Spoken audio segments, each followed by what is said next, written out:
Hi, I'm Jonathan McHugh, the Q in Q Score. And check out the newly released documentary, The Pleasure of Being Out of Step, that iMusic Supervisors, directed by first-timer David Lewis. The film about the great civil libertarian Nat Hentoff, who had a famous column in the Village Voice for decades and wrote some of the most important album liner notes of all time for artists like Miles Davis and other kings of jazz. The music in the film features some of the top names in jazz, like Billie Holiday and Charles Mingus. For anyone interested in the history of modern jazz, this is a must-see. Check it out.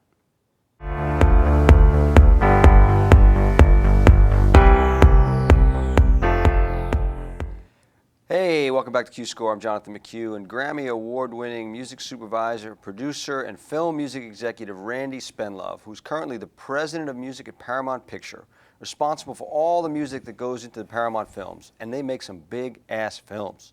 Transformer 4 was one of the summer's biggest hits. Hercules is on its way. So we'll talk about the music from that, his years at Miramax, his Grammy win for Chicago, and much more. But without further ado, my old friend Randy Spendlove. Thanks for coming in, buddy. Hey, John. Nice to see you. Appreciate it, man. So we've known each other 20, 25 years. We both were local promotion people at A&M Records. He was San Francisco. I was New York. Right. I made the transition to film music. He made a transition to film music and started working for the Weinsteins and Miramax. And has had an amazing career since then. It's hard to cover it all even, but we'll talk about a couple things, so we'll stay current. So Transformers, right? You just finished that. On that film, what number Transformers is it? 4? It's 4, yeah. So, fourth installment. It was also a different part of the story, but yeah. Right. Linkin Park had done all the other movies? Yeah, Linkin Park was in 1, 2, and 3, right, and was a really intricate part of the score and the sound of the movie. I think without them, those movies would have been very different, and their contribution was massive. I remember coming to the first video shoot you did with them. I think it was 1, right, Transformers 1, on the lot. It was all spaced out, right? And one of those guys directs, right? Yeah, Joe Hahn, who's right, in the band, yep, and does a variety of things musically for the band, but also directs and conceives all their music videos. So he's a director, and is doing films now on his own. But when you look at those videos, they're all very good, and the ones they did for Transformers tied in beautifully to the movie. So it was a great partnership. And Transformers, we just had John Burlingame on talking about the Bond themes. And in a way, Transformers and those type of big movies that really get it, the use of music at the end of the film, or maybe even the good ones incorporating it in. Right. What made you make a move to try something different this time, and tell us about the Imagine Dragons experience? Well, this Transformers 4, and now that it's out, people have seen it, know that it was really a reboot of the franchise. It was a different side of the story and the lore. It starred Mark Wahlberg as a dad and Nicola Peltz as his daughter. So without the side of it that was Shia LaBeouf and Megan, it was really just everything was new about it. So we figured, the music ought to probably have a new direction. And you work with a band like Imagine Dragons, they're an epic, they're a multifaceted band. Very percussive, right? Very they use percussive. Drums very well. Very epic sounding and big when they want to be, really have great pop hooks. They're really, one of the few rock bands out there at all that can tour the world and that have broken in the last year or two. So Michael Bay had reached out, and we reached out, and there was a meeting. We showed some of the movie to them.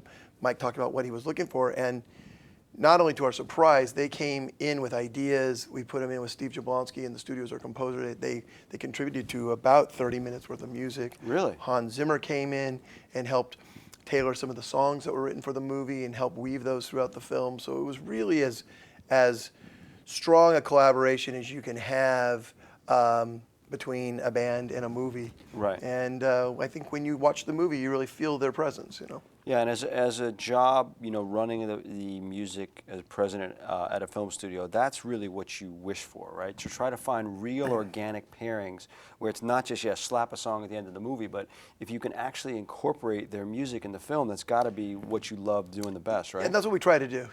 We do have a saying, we don't want to scotch tape a song on the end of a film. It doesn't do anybody any good, really, if you're trying to develop an artist's career and you're trying to make an impact in the movie. So the only way it's going to really work is if you can combine it in a meaningful enough way so that the song is teed up throughout the film and then has a payoff somewhere near the end where you get that emotional payoff that you can only get if it's been set up properly throughout the movie. You know, it's that Right. moment when the hair stands up on your arms. And so I think we've been really, really fortunate and good at that in the last couple of years, where it's worked out, and we all know how hard it is to do. Anybody that's ever worked in film music knows there's a lot of chefs and a lot of moving parts, but when it does work, it's really magical, and I think that's what we see in all those instances, in Bond and in Transformers. And Yeah, it's really what film music should be, but it's hard to pull it off. So your next big one coming up is Hercules. Hercules coming out with directed by my old buddy Brett Ratner from Ratner. Rush Hour and Money Talk. Shout out to Brett. Yep, Nice fantastic work. job. He directed a great movie. Yeah, so tell me about the music. Who did the score? It's Fernando Vasquez, who is a Spanish composer. So he's a European composer, which helps for those things when you need to hire a European composer, which we often do. He, though, is really, really terrific. He's just somebody that I think a lot of people are really going to be paying attention to, and he did a terrific score.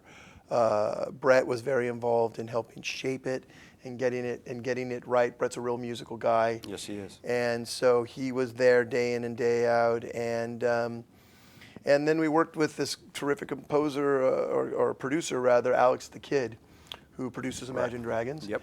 And also produced a song called Into the Jungle by the Ex-Ambassadors, Jamie M. Commons and the Ex-Ambassadors. Are two artists he brought together to do this. Oh, he put Jamie M. Commons with him. He put them together for this song. I song. love Jamie M. Commons. Fantastic. Yeah, great stuff. Fantastic. And they played last night at the premiere. So we had the premiere last night at the Roosevelt Hotel here in Los Angeles. But Jamie and Ex-Ambassadors played. It was a tremendous success. The song is on the radio and #1 around a lot of European territories, and really doing big business now. It just feels sort of like We Will Rock You 2014. Wow. Yeah, That's great. It's called Jungle. Yeah, my favorite almost collaboration was Brett and I were working on Money Talks, and in the movie, and P. Diddy was going to produce the soundtrack, and he had Biggie. Right. And in the movie, Chris Tucker doesn't know what to say at Charlie Sheen's bachelor party, so he recites the lyrics to My First, My Last, My Everything, and people are like, is that a song? What is that? And so we said, all right, I said, how about we put Biggie together with Barry, and they cover My First, My Last, Everything. Brett loves it, Clive Davis loves Right. it, Puffy loves it, and then Biggie gets killed. Oh, And yeah, just as tragic. the studio was booked, and Really? it was like the great collaboration that could have been, but Yeah. never quite happened. And Brett and I always talk about it. I was like, man, what if? You know? What it could have been a Because we had classic. no real soundtrack after that. We had a Deborah Cox single, which didn't quite get it done for us. Right. And it's a But hard Brett's thing. an amazing filmmaker. It's a hard thing to do in today's climate. I mean, to actually have that and have it actually make its way all the way to the radio, as you know, Right. is a really difficult thing Yeah. to do. And so you also worked on Ninja Turtles. So I saw the trailer. Yep. And the way you've couched the creative on the films, like you're not quite sure until the end that it's, oh, those are the Ninja Turtles, because you try to modernize it because it does have a stigma to it, right? It's so tell me about. I don't know if it's a stigma It's an or just iconic a lore. thing. Yeah, you know, it's a weird one. It is. Listen, Ninja Turtles is a terrific, fun. It's more than a family film because I'd say family film because you can bring younger kids to it and they're going to like it. But Right. Turtles has this unique. One of the most unique things about it is that there are 15 and 16-year-old kids that watch it, and younger that watch it on Nickelodeon now, currently, the current incarnation of it. There are 30-year-old dads and parents and a lot of people in the hip-hop community that love the Turtles. And then there's people, another generation up that love it. So you have this sort of 3 generations of people that love the Turtles. The new CG and the version of the Turtles, they look incredibly cool. It's really charming. What'd you do I'm having the musically on most that fun. one? What's that? What did you do musically on that one? Brian Tyler, who is well known for his Killer. Marvel scores like the Avengers and Iron Man. Terrific composer. Did a full orchestral 80-piece orchestral traditional score that's just fantastic. Jonathan McHugh is our director. They are good friends and collaborators, and I just think it's a fun movie from top to bottom that everybody can go see, which is a hard thing to do in today's Sure, it's hard to movie find climate. the 4 quadrant movies, as they say. How do you take the whole family to something, you know? Right. And so this is Very a movie rare. the whole family can go to, and it doesn't feel like a soft family movie. So if you have a son that's, you know, at an age where he wants an action film, it feels it you know, accomplishes all those things. So you're in your job, how important is it to, because I know you have a great studio in your house, and to be a producer, to be able to produce musical content and talk the language of score and creating music for your film, how important is it for you to be a musician and to produce? I mean, I think for me, it's always been extremely important, but how technology has changed the process, where we used to shoot a movie, edit a movie, lock the picture, and our composer would come in and score it. Well, that's no longer the case. There's tinkering going on up until a week, you know, or two before the film release. So with that technology changing everything, for me, it makes a lot of sense to have a recording studio and to be a musician, because we're constantly updating and tweaking and nipping and tucking and rewriting and fixing. And so it's because the picture is constantly changing, the music has to change with it. And so I wouldn't say it's crucial, but it's certainly helpful for me to have a music background so that we can quickly dive into what needs to be done. And you mentioned I have a recording studio at the house, and the recording process is so much easier today, and samples are so good. And so there's so many things that we can start on and we can either start early on, that we don't have to go out and always book, but we can bring players in and over and look at it, all in a in a fast way that makes it all union, by the way, I just might add. Gotta take care of our union We people. absolutely, listen, I'm a big believer in the union and big believer in taking care of our musicians locally. They're all friends of mine, and I want to see them work. Sure. And Paramount does that on a regular basis. But it is important, I think, to have a music background and to understand the process. So going back in time a little bit, so you made the move out of the record business to Miramax, and obviously working with Harvey Weinstein, who's one of the greatest film people of all time. Right. You got to work with people like Marty Scorsese, Gangs of New York. I mean, Right. Talk about the process of working with people like Harvey and Marty, who are just so intense.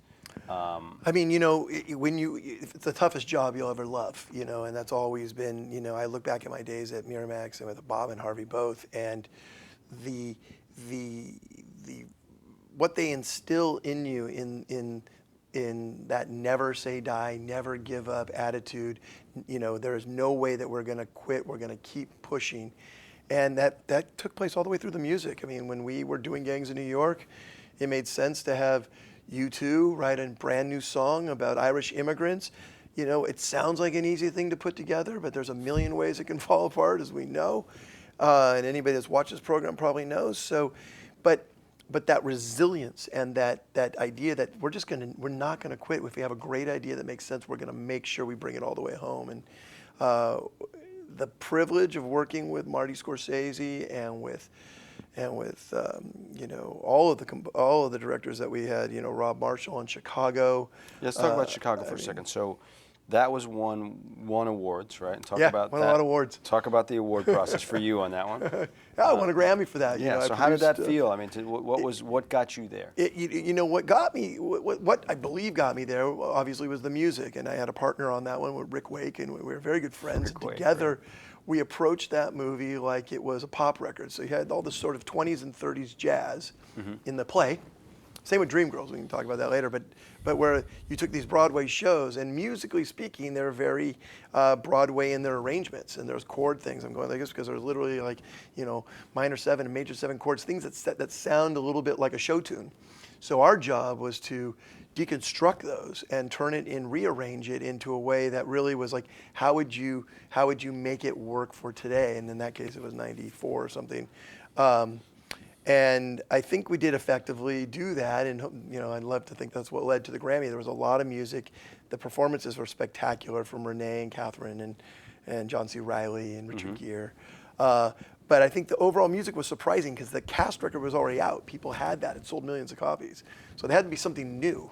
Right. And if we were treating, a trombone like an electric guitar, in terms of outboard gear and effects and how we would treat it in the mix. So reinterpreting the music with different contemporary instruments. Yeah, and that was a lot of what we did. The way it was mixed, we really sort Right. of approached it that way. And you did that while you at Miramax, right? It was at Miramax. And then Maureen Crow, the Guild Yep. Music Supervisor, or Guild Music Yep. Supervisor President, was. Maureen was the supervisor. I was the producer. And that was music Matt producer. Sullivan's first. Matt was working with Maureen. Came in. That was his first movie. Yeah. Who now is, of course, the Big shot. godfather of all music. He's the first call for musicals. Musicals, and he's spectacular at what Yeah. he does. And a dear friend, and I like to think that we started all those. We started all so long ago all together. Right. It was terrific. And so Dreamgirls just licensed actually the publishing lyric of One Night Only. Oh, good. Henry Which Krieger is- thanks you. Exactly, yeah. I wrote him a little tiny check. But so talk about that one and how that process worked. That one, how that came to be was Bill Condon, who was the writer of Chicago, who already knew me from working together on Chicago, was directing Dreamgirls. So he called and said, "Hey, I'm doing Dreamgirls. Would you come and make the And music?" that was between your stint at Miramax. I was in between Miramax and Paramount. So that was your actually out of house music supervisor gig. You spent a year doing that. That right? is correct. Yeah, I was a music supervisor, music producer. I was independent and. And how do you doing a few let's talk about movies. that experience versus the corporate jobs, which you've had for the last between the Paramount job and the Miramax job, you've had for 18 years. 18 years. Yeah.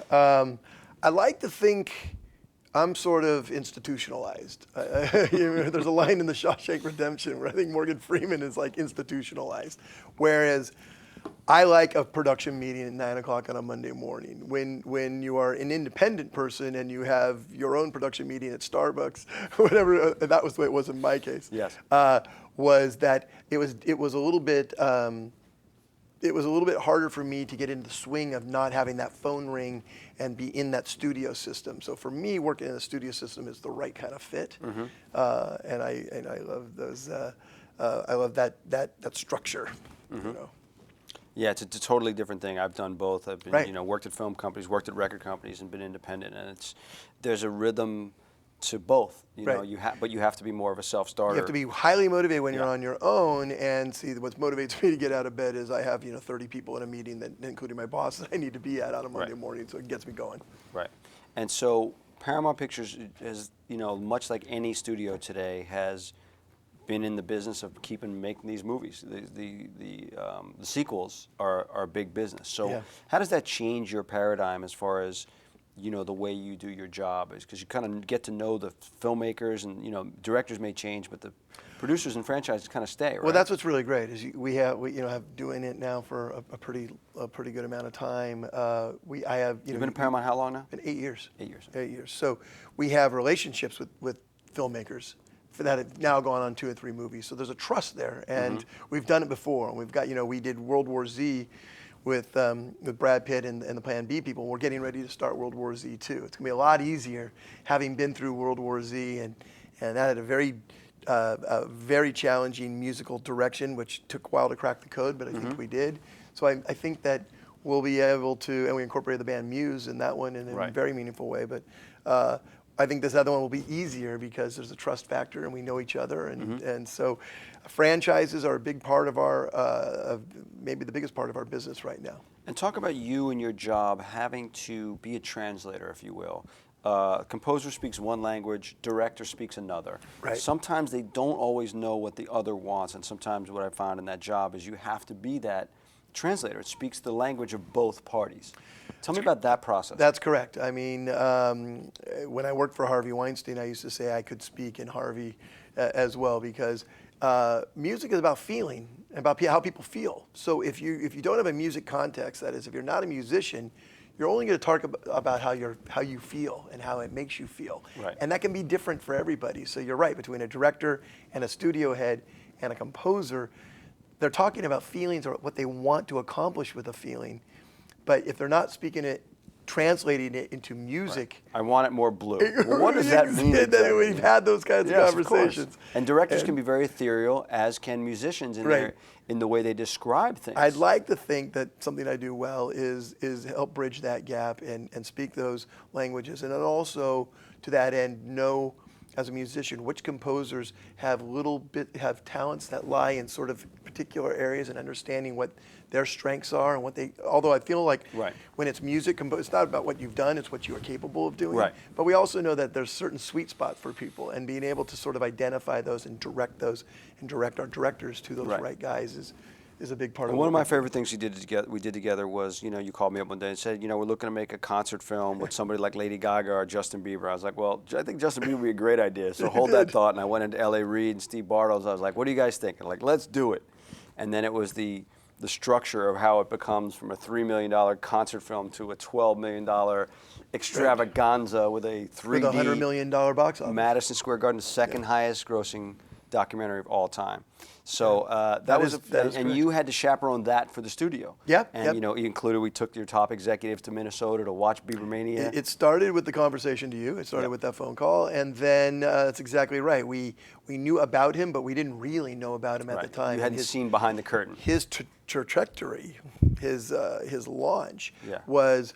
Literally, we flew to Minnesota and watched him and saw what Mid-America Biebermania. What 40,000 screaming fans could do, and thought we got to figure out a way to do this. We need the story, and the story ended up being, in that case, you're right. It was like the road to Madison Square Gardens. And John Chu did an amazing job. I love the fact that John Chu can go from that movie to $110 million G.I. Joe. Yeah. Because you could tell he understood the story. He got on the bus with Justin Bieber. Yeah. He lived with the kid. He needed to do exactly what he did, and he delivered the hell out of it. Nobody else could have or would have done that. Right. And I think people have tried to duplicate, including some other movies you guys have worked on, that formula.